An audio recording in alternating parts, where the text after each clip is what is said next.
এরা গেছিলো শ্রীমঙ্গল রাধানগর চা বাগানে একজন অসুস্থ লোককে দেখার জন্য। ওরা আসার পথে অ্যাক্সিডেন্টটা হয়।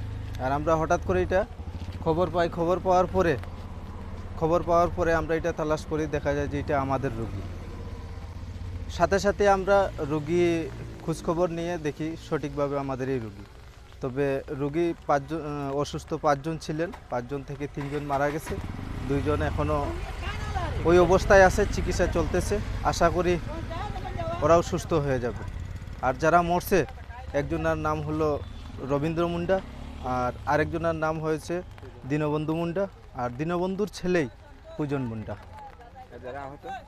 এরা আহত একজনা দীনবন্ধুর ফ্যামিলি পবিতা মুন্ডা, আর ওরই বড় ভাই গোপাল মুন্ডা। যারা এই চিকিৎসাধীন আছে তাদের সাথে কথা হয়েছে কীভাবে দুর্ঘটনা ঘটেছে? একজনের সাথে আলাপ করছি যে দুর্ঘটনাটা কিভাবে ঘটছে।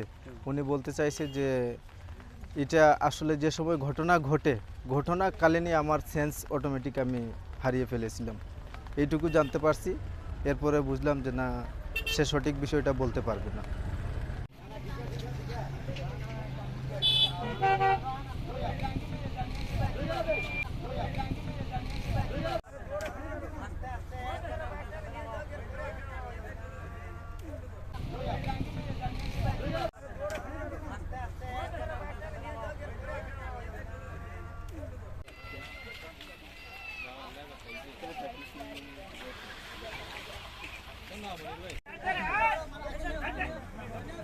Kuni agua apa nih, no? Kuni kalau coba naik